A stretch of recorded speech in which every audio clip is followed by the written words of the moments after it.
My name is Michael Harris. I am 46 years old and I work as a forestry technician for the state of Oregon. I've been doing this job for a little over 19 years.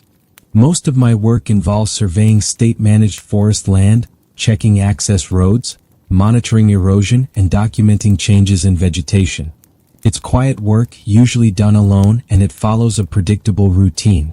That routine is part of why this experience stood out to me as much as it did. I live outside a small town called Sweet Home, Oregon. The assignment connected to this story happened about 5 years ago in late spring. I was tasked with inspecting a section of forest in the western Cascade foothills. The area wasn't officially closed to the public, but it wasn't maintained either. Old logging roads ran through it, many of them dating back decades. Some were still drivable with a high-clearance vehicle. Others were barely recognizable. The project was scheduled to last just over a month. I was responsible for documenting road conditions, checking signage, and identifying areas where washouts or fallen trees might pose a safety issue. There were no campgrounds nearby, just a few unofficial pull-offs hunters used during the fall. During the spring, the place was mostly empty. My routine was always the same. I'd leave home around 6 in the morning, grab coffee in town, then drive out to the forest boundary. I'd unlock the gate, drive in, park at designated spots, and walk sections of road with a clipboard and GPS unit. I usually worked until mid-afternoon, then headed back out the same way I came in. For the first week, nothing felt unusual. I noted down the expected things. Soft shoulders, minor erosion, brush encroaching on the road edges. The forest was quiet, but that wasn't uncommon. Spring hadn't fully set in yet, and wildlife activity was still low. On the 8th day, I noticed something small. A mile marker post, one of the old wooden ones, was turned slightly away from the road. It wasn't leaning. It wasn't loose. It had been rotated in the ground. I assumed a vehicle had clipped it or someone leaned on it. I straightened it and made a brief note. 2 days later, I passed the same marker again. This time, it was turned almost completely toward the trees. The soil around it was compacted, not disturbed the way it would be if it had shifted naturally. Someone had deliberately twisted it. That was the first moment I remember pausing longer than necessary. There wasn't supposed to be public traffic back there. The gate was locked and access keys were limited. Still, I didn't report it. I told myself another employee might have been in the area. Over the next week, similar things started happening. A reflective warning sign was rotated so it faced into the woods. A small stack of rocks appeared near a culvert opening. Nothing dramatic. Nothing that suggested vandalism. Just changes that didn't serve any practical purpose. I began to notice footprints. Heavy work boots, size 11 or 12. The tread pattern was consistent. I'd see them near pullouts, sometimes crossing the road, sometimes stopping near where I parked my truck. I never saw a second set of prints. Just the same boots over and over. One afternoon, I walked a short section of road to inspect erosion near a creek crossing. When I came back to my truck, the driver's side mirror was folded inward. I don't fold my mirrors. I've never had a reason to. I tried to convince myself I brushed it walking past, but the angle didn't make sense. A few days later, I found a smear of dried mud on the lower corner of my windshield. It looked like a handprint that had been wiped away. I cleaned it off and checked my dashcam footage. There was nothing on it. Either the camera didn't catch it or it happened while the truck was off. By the 3rd week, the feeling that I wasn't alone had settled in, even though I never saw anyone. No voices. No engines. No movement. Just evidence that someone was there when I wasn't. I started arriving earlier and leaving later, trying to break whatever pattern I'd unknowingly established. It didn't help. The signs kept appearing. Always subtle. Always deliberate. One morning, I pulled into my usual parking spot and noticed a sharpened wooden stake driven into the ground near my front tire. It wasn't marked. No flagging tape. No survey tag. Just a pointed branch, planted firmly, less than a foot from where my tire normally rested. That wasn't accidental. I removed it and placed it in the bed of my truck. For the first time, I contacted my supervisor directly instead of putting it in a report. He listened, asked a few questions, and told me to stay alert. He said we'd review access logs. I was told to finish out the week. On my final scheduled day in that area, I arrived later than usual, close to 10 in the morning. The forest was unusually quiet. No wind, no birds. Even the insects were absent. I parked and began walking toward a flagged section I needed to recheck. About 50 yards in, I heard something behind me. It wasn't footsteps. It sounded like something being dragged slowly across gravel. I stopped and turned around. The road was empty. The sound stopped immediately. I waited for nearly a full minute. Nothing moved. Nothing sounded. I finished my inspection quickly and headed back to my truck. I didn't linger. I didn't take notes. I just wanted to leave. When I reached the main road outside the gate, I pulled over and checked the back of my truck. Written in the dust on the tailgate was a single straight line, drawn cleanly with a finger. No words. No symbols. Just the line. I never returned to that section of forest. The assignment was quietly reassigned to another department. No explanation was given to me, and I didn't ask for one. To this day, I don't know who was there or why they never let themselves be seen. I only know someone was paying close attention to my routine, and they wanted me to know it. My name is Daniel Ortiz. I am 39 years old, and at the time this happened, I was working as a regional medical supply courier in Western Texas. I'd been in that role for about 6 years. The job was steady and predictable. I transported non-emergency medical supplies between distribution hubs, small hospitals, rural clinics, and storage facilities. Most of my routes ran overnight, partly to avoid traffic and partly because many clinics preferred early morning deliveries. I lived in San Angelo, Texas, and one of my regular routes took me south and west, through a stretch of sparsely populated land toward a small clinic outside a town called El Dorado. The town itself was quiet, with a few thousand residents at most. The clinic served ranch workers and people living on isolated properties miles apart. The drive was long but simple. 2-lane highways, then a turn onto a county road that ran straight for several miles before curving slightly toward the clinic. There were no streetlights out there. At night, the road disappeared into darkness beyond my headlights. Fences lined most of it, broken occasionally by cattle gates or dirt tracks leading off into the land. I ran that route 3 nights a week. Monday, Wednesday, and Friday. Same schedule, same timing. I'd leave San Angelo just before midnight and arrive at the clinic around 2:15 a.m. I parked at the rear delivery bay, unloaded sealed containers, signed paperwork, and left. The entire stop usually took 15 minutes. For the first year, nothing about that route stood out to me. The first odd thing happened late one night in early October. About half a mile before reaching the clinic, I noticed a sedan parked on the shoulder of the county road. Its headlights were off, but the engine appeared to be running. I could see the faint shimmer of heat rising from the hood in my beams.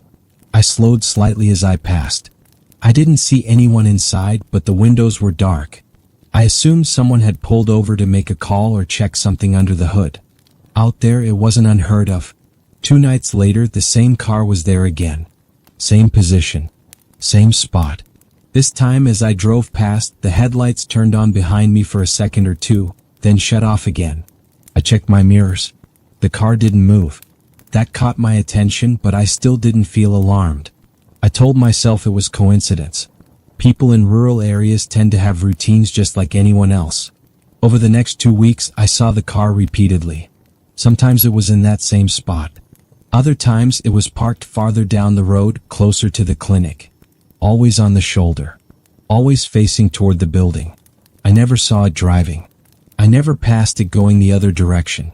It was simply there when I arrived and gone when I left. I mentioned it casually to one of the clinic staff during a delivery. He shrugged and said they'd noticed it too. He assumed it was someone using the clinic's Wi-Fi signal, which extended a little beyond the property. That explanation made sense at the time. A week later, the car wasn't on the road when I arrived. Instead, it was parked directly across from the delivery bay, on the dirt shoulder opposite the building. The engine was off.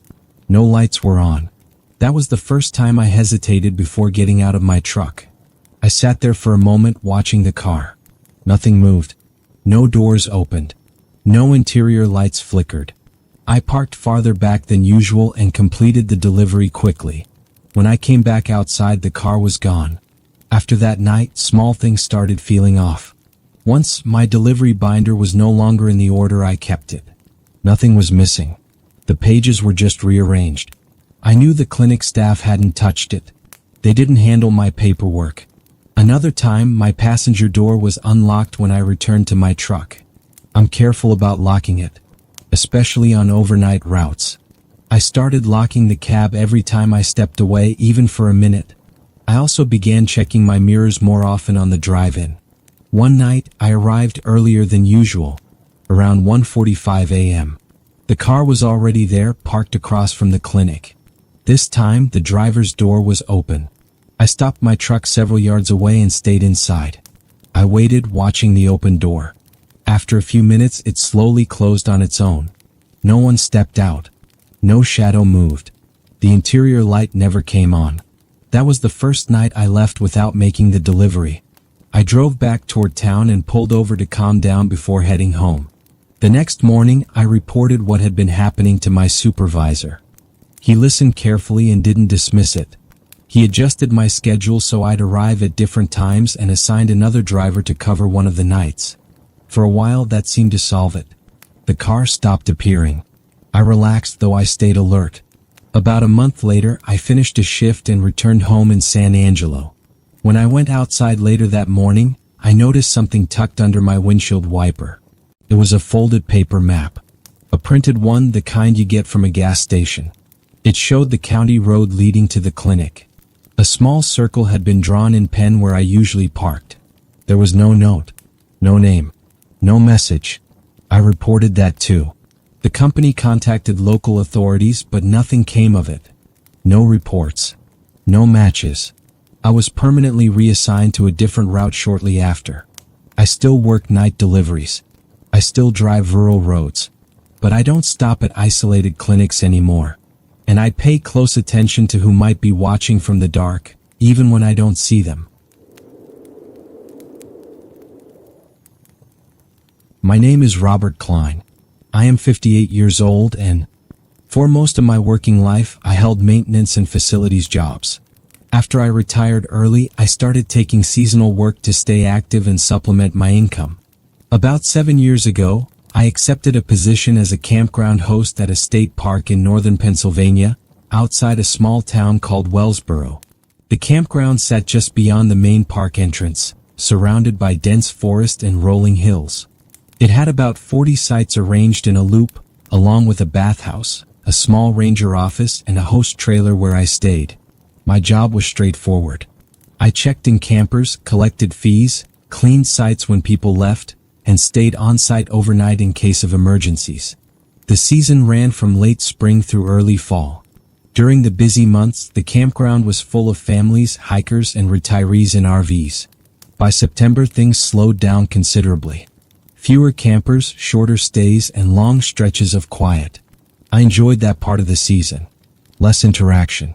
More routine. By late September, the campground was less than half full. Some nights, there were only 3 or 4 occupied sites. The rest sat empty, picnic tables neatly arranged, fire rings cold, gravel undisturbed. My days followed a pattern. Morning rounds, light maintenance, paperwork in the afternoon, then quiet evenings. After sunset, I'd usually sit inside the trailer, reading or listening to the radio, occasionally stepping outside to check the loop. The first time I noticed the man was on a Tuesday night. It was just after 9 p.m. I stepped outside to lock the bathhouse and saw someone walking along the loop road. He was moving slowly, hands in his jacket pockets, head slightly down. He wore a dark jacket and a baseball cap. Nothing about his clothing stood out. I assumed he was a camper stretching his legs. He passed 2 empty sites, then another, and continued toward the far end of the loop. He didn't look at me. He didn't acknowledge my presence. I thought nothing of it. The next night I saw him again. Same time. Same direction. Same pace. He walked the loop, past the empty sites, and disappeared into the trees near the end of the road where the pavement gave way to dirt. There was no marked trail there. Just dense undergrowth and fallen leaves. I watched him step off the road and vanish between the trees. The third night it happened again. That's when I started paying attention. I began stepping outside around the same time each night. Around 9. Sure enough, the man appeared, walking the loop in silence. He never carried a flashlight. He never stopped. He never changed direction. I couldn't place him at any campsite. No vehicle was associated with him. No one had checked in matching his description. On the 4th night, I decided to follow him. I stayed well back, keeping the sound of my boots low on the gravel. He didn't turn around. He didn't change his pace. When he reached the edge of the trees, he stepped off the road and disappeared again. I waited a moment, then approached the spot. The ground was uneven and thick with brush. No clear path. No footprints leading back out. The next morning, I checked the area in daylight. I found footprints leading into the trees. They were clear enough to follow for a few yards before fading into leaf litter. There were no footprints leading back to the road. That unsettled me more than I expected. Still, I didn't report it yet. I didn't want to overreact. Over the next week, I noticed small changes around the campground. A picnic table turned slightly off alignment. A fire ring shifted a few inches from its usual position. A trash can moved from the edge of a site to the center. Nothing was broken. Nothing was stolen. At first, I thought maybe campers were doing it, but the sites in question were empty. No tire tracks. No footprints besides my own. The man continued walking the loop every night. I tried speaking to him once. I stood near the road and said, "Evening," as he approached. He didn't respond. He didn't look at me. He just walked past, close enough that I could hear his footsteps. I noticed then that his pace never changed. Not when I spoke. Not when he passed close to the trailer. It was steady, measured, deliberate. I reported it to park management the next day. They said they'd notify a ranger to check it out, but with staffing limited late in the season, it might take time. That night, I left a lantern on outside my trailer. I wanted to see how he'd react. He appeared at the usual time and walked toward the light. When he reached it, he stopped. He stood there, facing the lantern, motionless. I stayed inside the trailer, watching through the window. He didn't look around. He didn't step closer. He just stood there for several minutes. Then he turned around and walked back the way he came. The next morning, the lantern was gone. I searched the campground and found it 2 days later. It was placed carefully at the edge of the woods near the spot where he usually disappeared. Upright. Unbroken. The switch was turned off. After that, the campground closed earlier than planned. Management cited staffing issues and low occupancy. I packed up the trailer and left without much discussion. On my last night there, I didn't see the man. The loop stayed empty and quiet. I never saw him again after that season. Looking back, what stays with me isn't his presence. It's his focus. He never looked at the campsites. He never checked vehicles. He never showed interest in anything except the loop itself. And eventually, the light. I sometimes think he wasn't walking the campground. He was checking whether I was there.